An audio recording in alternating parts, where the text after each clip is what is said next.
Hello friends, welcome to our YouTube channel Online Judiciary में आप सभी का स्वागत है। मेरा नाम है मोहित चौहान और आज हम जो अपनी बीएनएस की पीवाईक्यू और इम्पोर्टेंट मल्टीपल चॉइस की जो सीरीज़ चला रहे थे उसको कंटिन्यू कर रहे हैं। तो आज के लेक्चर में आज हम बात करेंगे सेक्शन 100 और 101 के जो मोस्ट इम्पोर्टेंट पीवाईक्यू या फिर इम्पोर्टेंट सेक्शन के जो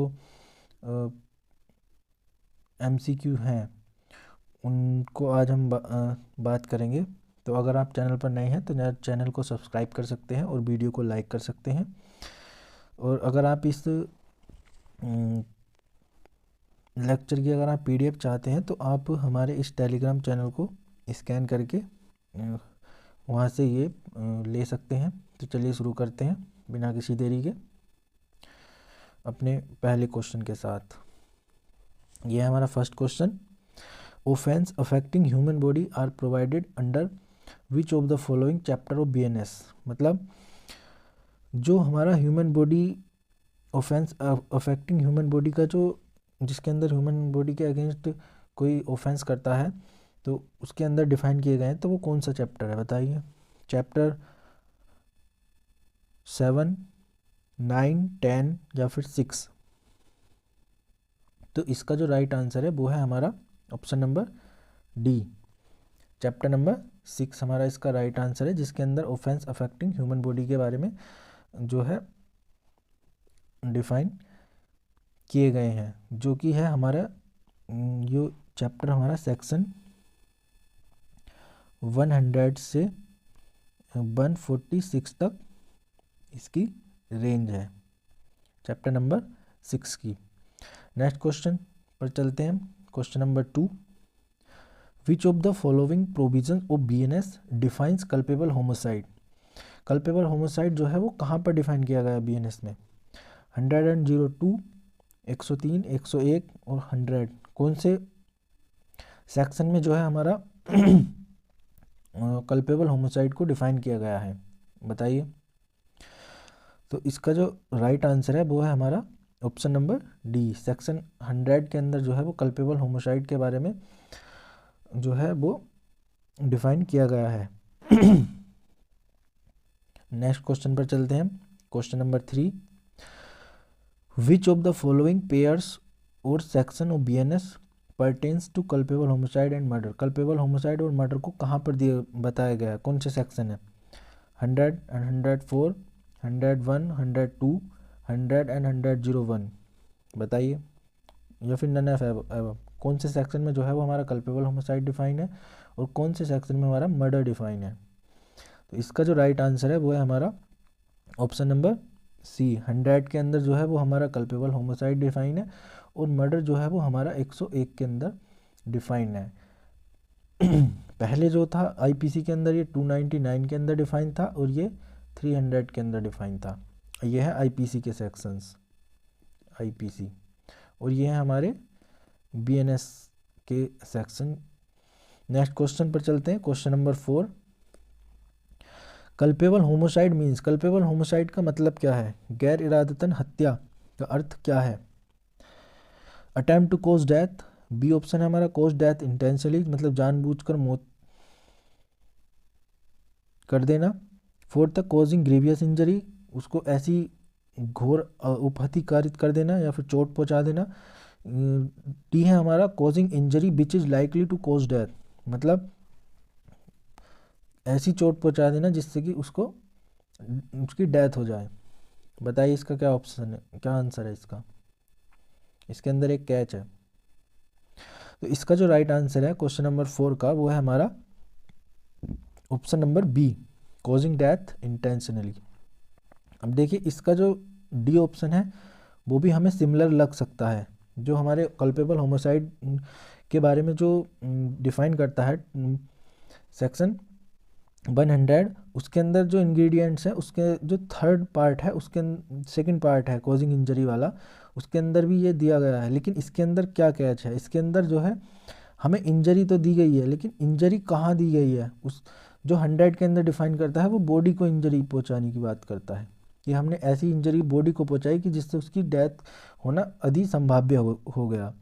लेकिन इसमें इंजरी दिया गया है। इंजरी जो है वो हमारी 4 प्रकार की होती है, जो कि हमारे बीएनएस के अंदर डिफाइन की गई है। Next question, question number 5, the mens rea required under section 100 के अंदर मेंसरिया कौन कौन सी मेंसरिया जो है वो रिक्वायर्ड है?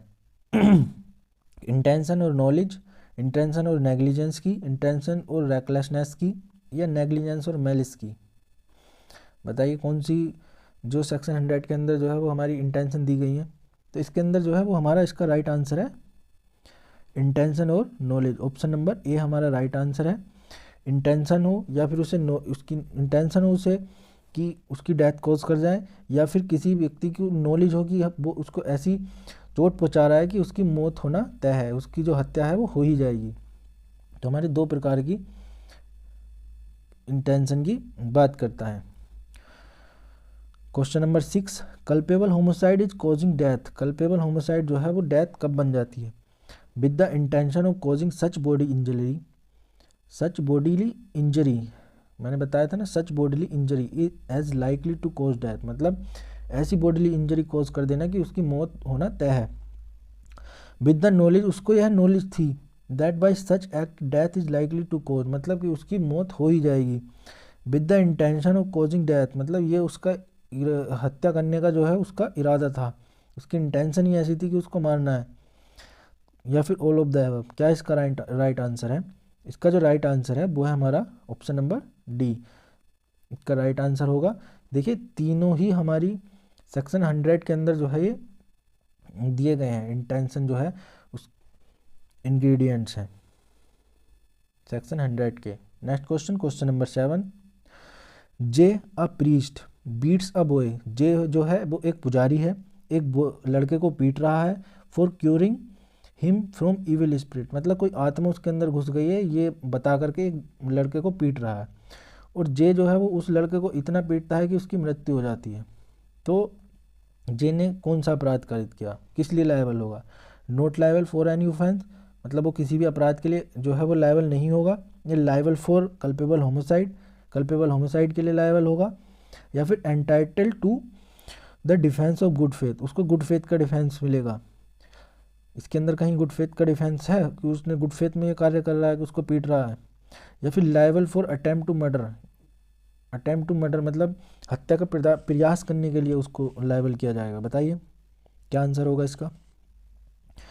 तो इसका जो आंसर है जेड जो है वो जे जो है, जो कि एक पुजारी है, वो बच्चे को क्यों मार रहा है, तो वो जो है हमारा लायबल होगा किस लिए? कल्पेबल होमोसाइड के लिए। अब कल्पेबल होमोसाइड के लिए क्यों होगा, मर्डर के लिए क्यों नहीं होगा, वो एक लंबा टॉपिक है, हम उस पर नहीं जाएंगे। ठीक है, नेक्स्ट क्वेश्चन, क्वेश्चन नंबर 8, ए अ जेलर है चार्ज ऑफ जेड। ए जो है वो एक जेलर है, जेड का चार्ज लेता है, जो कि एक प्रिजनर है, उसका कैदी है। Intending to cause is death, उसकी डेथ कॉज करने के लिए A illegally omit to supply Z with food, मतलब उसकी सप्लाई जो है, मतलब जेड की जो है वो खाने की जो है वो सप्लाई जो है वो ओमिट कर देता है, रोक देता है। This cause Z strength to reduce and cause him weakness, इस कारण जो है वो जेड को जो है वो वीकनेस हो जाती है, उसकी जो स्ट्रेंथ है उसको जो है बहुत कमजोरी हो जाती है। वाई एक प्रिजनर है, हु इज़ अनअवेयर, जो कि उस चीज़ से अनअवेयर है कि वो जो जेड है वो वीक है। क्यों वीक है? क्योंकि उसको जो ए था, जेलर था, उसने उसको खाना नहीं दिया।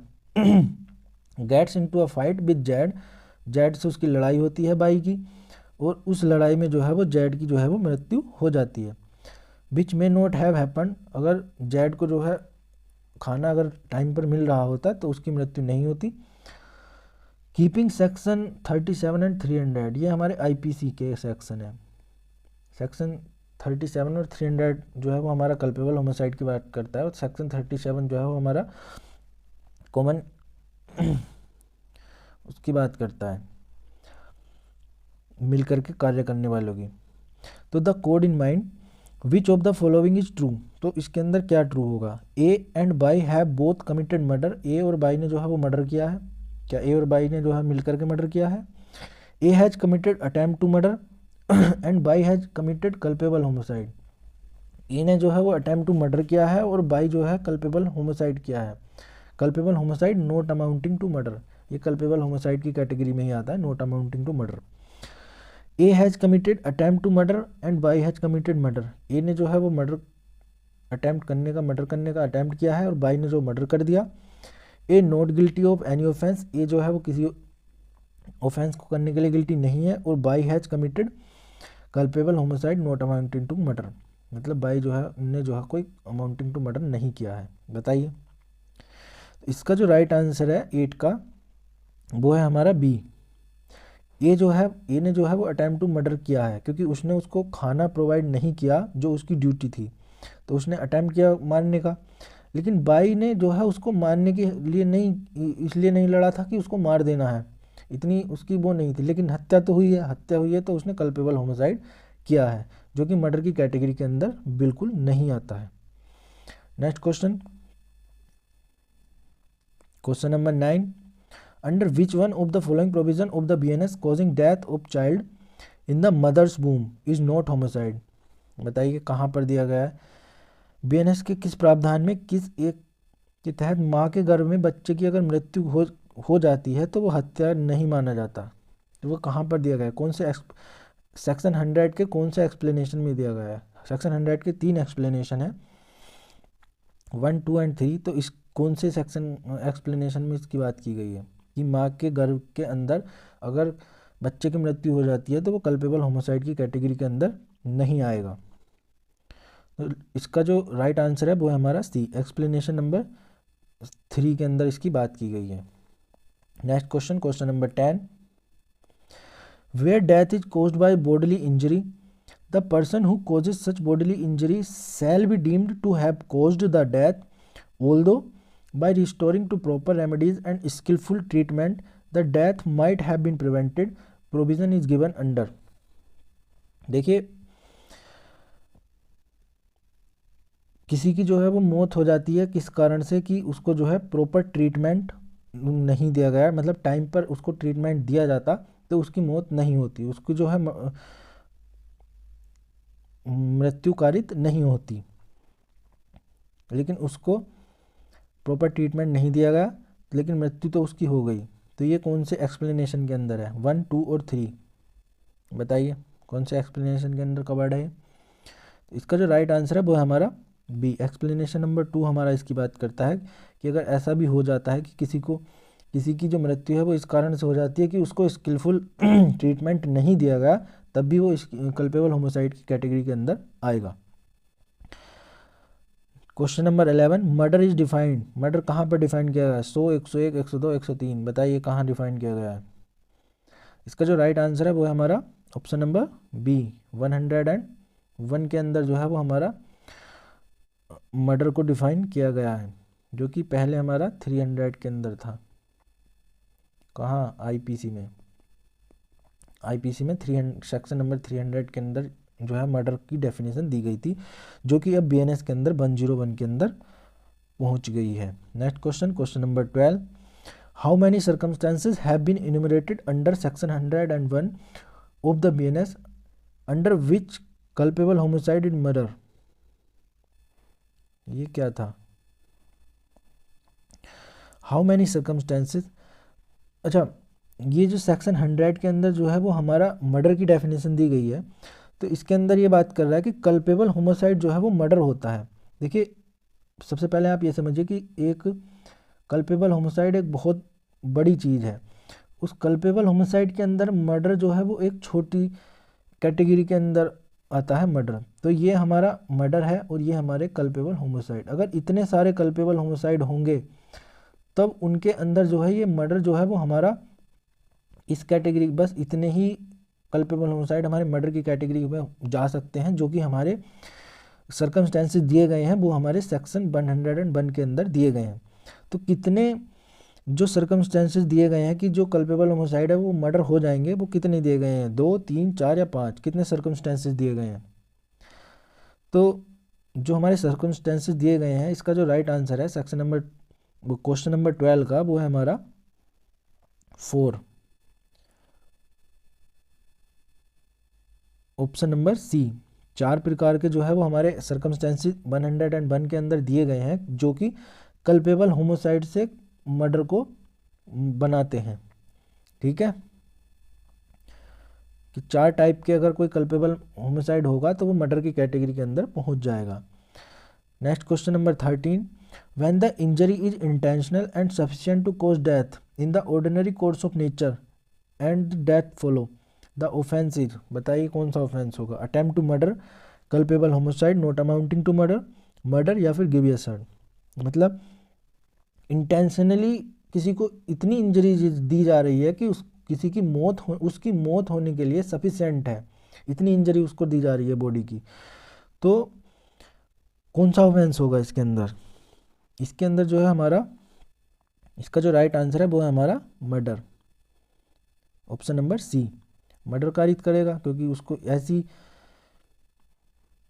सर्कमस्टेंसेस के अंदर जो है मौत की जा रही है। Next question number 14, the plea of sudden and grave provocation.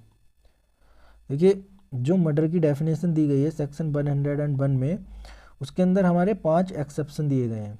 उन 5 एक्सेप्शन के अंदर एक्सेप्शन नंबर 1 है कि अगर सडन एंड ग्रेव प्रोवोकेशन अगर किसी को द्वारा किया जाता है और वो उसकी मृत्यु कर देता है तो वो हमारा कल्पेबल होमोसाइड के अंदर ही आता है। देखिए कल्पेबल होमोसाइड और मर्डर ये अपने आप में एक बहुत बड़ा टॉपिक है, तो इसके ऊपर तो हम नहीं जाने वाले, तो हम सिर्फ अपने क्वेश्चन तक सीमित रहते हैं, वहीं तक हम करते हैं आज।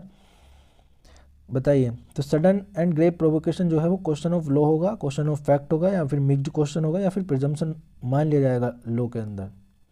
इसका जो राइट आंसर है वो हमारा क्वेश्चन ऑफ फैक्ट होगा, कि जो सडन एंड ग्रेव प्रोवोकेशन था वो क्वेश्चन ऑफ फैक्ट की कैटेगरी के अंदर आएगा, जो कि हमारे एक्सप्लेनेशन नंबर 1 के एक्सेप्शन 1 के एक्सप्लेनेशन के अंदर दिया गया है। एक्सप्लेनेशन में जो है ये दिया गया है कि क्वेश्चन ऑफ फैक्ट होगा sudden and grave provocation. Next question, question number 15, जेड्स action give A circumstances of grave and sudden provocation and A start attacking Z, B happens to chance upon the fight and decided to assist A in attacking Z, as a result Z dies, which of the following is true. देखिए question कह रहा है कि Z जो है अपनी ऐसी हरकत करता है ए के सामने कि ए को जो है वो एकदम से गुस्सा आ जाता है, और गुस्से में आकर के ए जो है वो जेड को मारना शुरू कर देता है, और बी जो है इसी चीज़ का फ़ायदा उठाता है, और उस फायदे के अंदर बी जो है उस फायदे उठा करके उसको ए को जो है वो असिस्ट करता है कि वो जो है उसको लड़े, और अटैक करता है जेड उसके साथ मिल करके, और जेड की मृत्यु हो जाती है। तो इस केस के अंदर जेड क्या ट्रू होगा? ए एंड बी है बोथ कमिटेड मर्डर, ए और बी ने दोनों ने मिल करके मर्डर कर दिया, या फिर ए कमिटेड मर्डर और B committed culpable homicide not amounting to murder.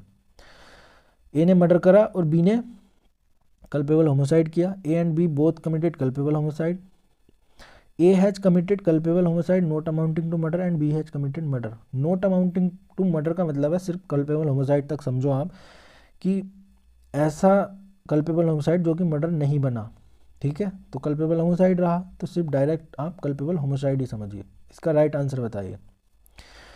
तो बी ने उसका फ़ायदा उठाया, जेड ने उसको ऐसे सर्कमस्टेंसेस दिए कि ए को जो है वो एकदम से गुस्सा है, तो ए जो है उसको एक्सेप्शन का लाभ मिल जाएगा, तो ए जो है एक्सेप्शन का लाभ मिलेगा, तो वो उसने कल्पेबल होमोसाइड करा जो कि मर्डर नहीं बन पाया, तो इसका जो राइट आंसर होगा वो हमारा डी होगा।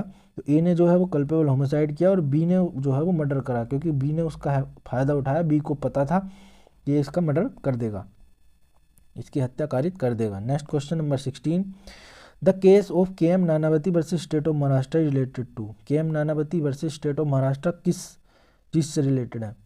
थेफ्ट, डकैती, अटेम्प्ट, अबेटमेंट और ग्रेव एंड सडन प्रोवोकेशन। तो इसका जो राइट आंसर है वो है हमारा D, grave and sudden provocation. देखिए ये जो वो है ये हमारा दृश्यम मूवी अगर आपने देखी है तो ये दृश्यम मूवी से रिलेटेड है। तो दृश्यम मूवी जो बनी हुई है अक्षय कुमार की, वो हमारी K M Nanavati versus state of Maharashtra के केस पर बनी हुई है।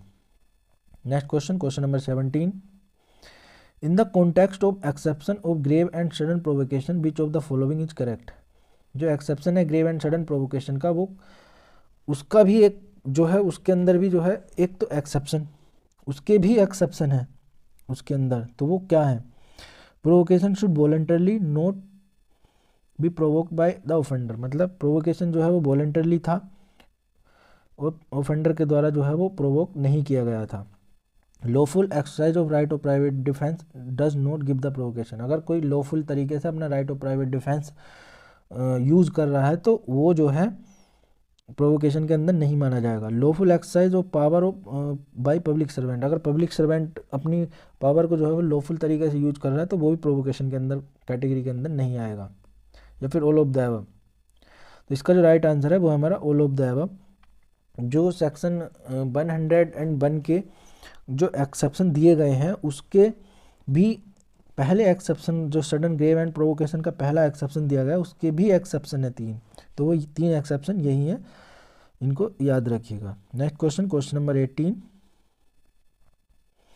विच provision of BNS states that culpable homicide not amounting to murder if the offender exercise of good faith of the right of private defence of person और property exceed. अगर right of private defence exceed कर जाता है तो वो murder की category के अंदर नहीं आता, वो सिर्फ कल्पेबल होमिसाइड के अंदर रह जाता है। तो वो कहाँ पर दिया है, कौन से एक्सेप्शन के अंदर दिया गया है, 2, 3, 4, 5 बताइए।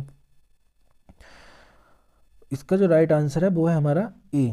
एक्सेप्शन नंबर 2 के अंदर जो है ये दिया गया है कि अगर गुड फेथ के अंदर कोई right of private defence use करता है और उसको एक्सीड कर देता है तो वो जो है वो मर्डर की कैटेगरी में नहीं आएगा, वो कल्पेबल होमिसाइड के अंदर रहेगा। Next question number 19,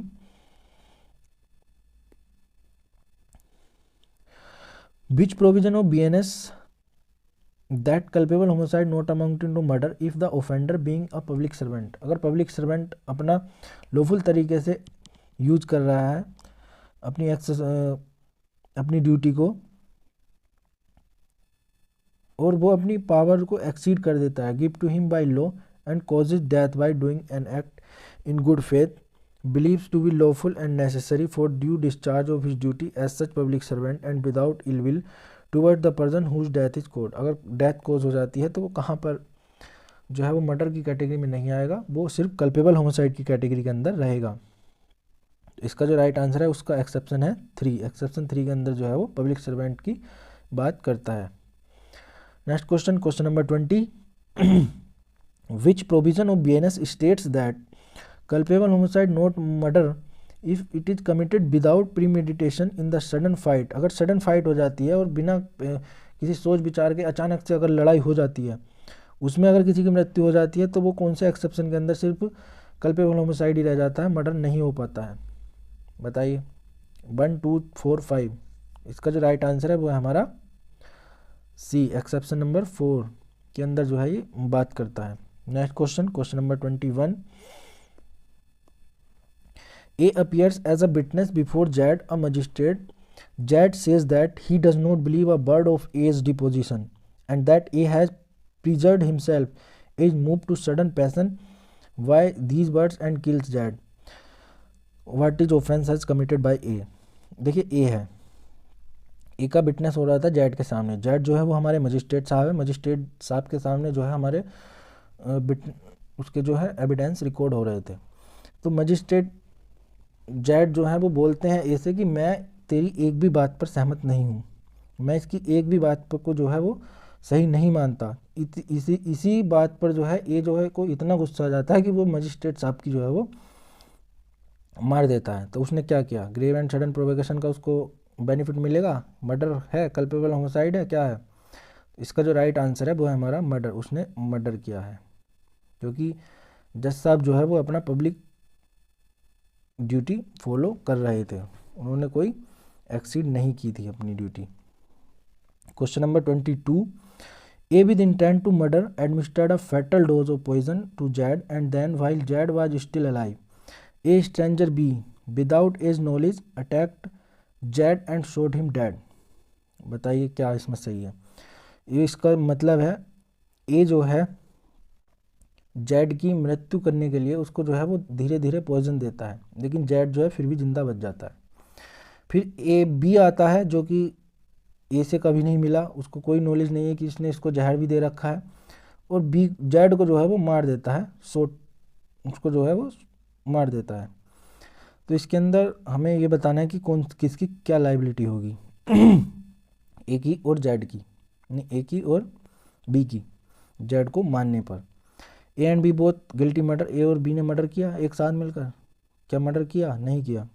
A would be guilty of culpable homicide and B would be guilty murder, A ने जो है कल्पेबल होमोसाइड किया और बी ने मर्डर किया, तो ये भी नहीं है, क्योंकि ए ने तो जेड को स्टिल लाइफ छोड़ दिया था, ये जेड मरा ही नहीं था उसके जहर से। A would be guilty of an attempt to murder and B will guilty of murder, तो ये हमारा ऑप्शन ठीक है। ए जो है, ए ने उसको मारने का प्रयास किया क्योंकि उसने पॉइजन दिया, लेकिन जी जेड जो है वो बच गया। फिर बी आता है, बी को उसके बारे में कोई पता नहीं था, बी जो है उसको गोली मार के मार देता है। तो इसका जो राइट आंसर है वो हमारा C, option number C. Next question, question number 23। A with the intention of murdering Z instigate B a child below 7 years at age. A जो है जेड को मर्डर करने के लिए बी जो कि 7 साल का बच्चा है उसको उकसाता है, to do an act which causes Z death, जो ऐसे उकसाता है कि वो जो बच्चा है वो जेड की मार दे। B in consequences of instigation, B जो कि बच्चा है वो उसके इंस्टिगेट करने पर जो है वो ए के एब्सेंस में जेड को जो है वो मार देता है, लेकिन किस उससे मारता है? क्योंकि जेड ने जो है उसको, वो ए ने जो है उसको उकसाया था कि वो जेड को मारे। तो इसके अंदर ए ने क्या कारित किया? ए ने क्या करा? ए ने उसको उकसाया, इसके उकसाने से जो है बी ने जो है वो, बी जो कि बच्चा है उसने उसको मार दिया। भले से वो प्रेजेंट था या नहीं था, लेकिन उसने उसको अवेट तो किया, अवेट किया। तो उसने क्या किया? अवेट, इसका जो राइट आंसर है उसने मर्डर किया। अब देखिए इसके अंदर जो बच्चा था 7 साल का, उसको तो जो है एक्सेप्शन का फ़ायदा मिल जाएगा, जो कि हमारे सेक्शन 20 के अंदर दिया गया, डोली इन कैपेक्स। जो 7 साल से नीचे के बच्चे होते हैं उनके द्वारा अगर कोई अपराध किया जाता है वो अपराध नहीं माना जाता है, तो उसके जो बच्चा है उसको तो इस चीज़ का एक्सेप्शन मिल जाएगा, ठीक है।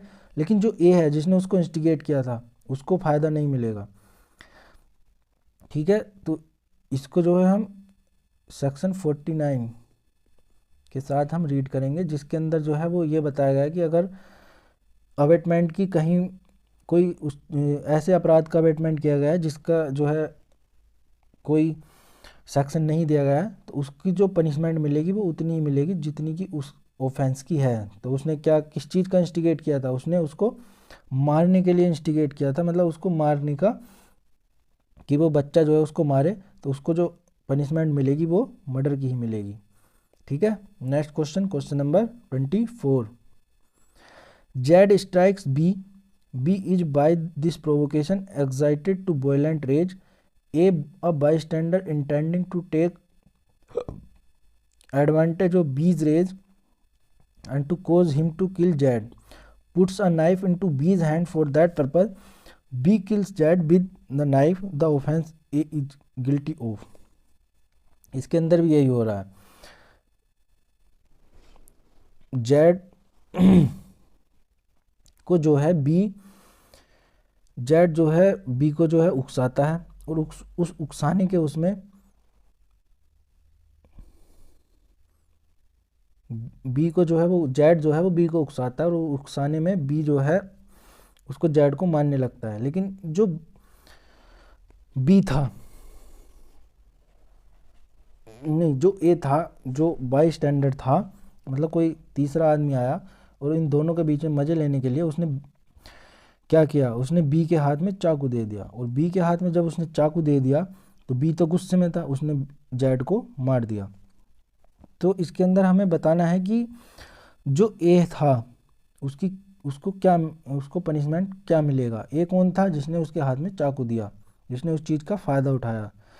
तो उसने जो है वो कल्पेबल होमिसाइड किया, अवेटमेंट किया, अटेम्प्ट किया, या फिर मर्डर किया। उसने जो है मर्डर किया, क्योंकि अवेटमेंट किया ना, वाई एडिंग।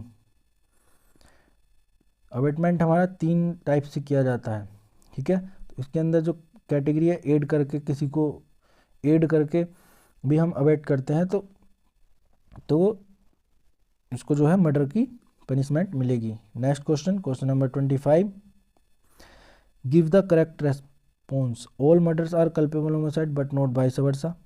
सभी मर्डर जो हैं वो कल्पेबल होमिसाइड हैं, लेकिन इसका उल्टा नहीं है। All culpable homicide are murder, सभी कल्पेबल होमिसाइड मर्डर हैं। या फिर murder can never be culpable homicide, murder जो है वो कभी भी कल्पेबल होमिसाइड नहीं हो सकता। या फिर नॉन ऑफ एवर। तो मैंने अभी आपको बताया था कि कल्पेबल होमिसाइड जो है वो हमारा एक बड़ा चीज़ है और जो मर्डर है वो हमारी उसकी छोटी चीज़ है। मतलब कल्पेबल होमिसाइड को हम क्या बोल सकते हैं, फादर बोल सकते हैं, और जो मर्डर है वो हमारा उसका एक प्रकार से बच्चा बोल सकते हैं। मतलब ये इतनी सी चीज़ हमारी मर्डर की कैटेगरी के अंदर आती है, लेकिन जो कल्पेबल होमिसाइड है वो हमारा इतनी बड़ी चीज़ जो है वो हमारी कल्पेबल होमिसाइड है। तो कल्पेबल होमिसाइड हमारा ऑटोमेटिक, जो मर्डर है वो कल्पेबल होमिसाइड की कैटेगरी के अंदर आएगा, लेकिन सभी कल्पेबल होमिसाइड जो है वो मर्डर नहीं बनते, क्योंकि मर्डर जो है वो थोड़े से ही बनते हैं।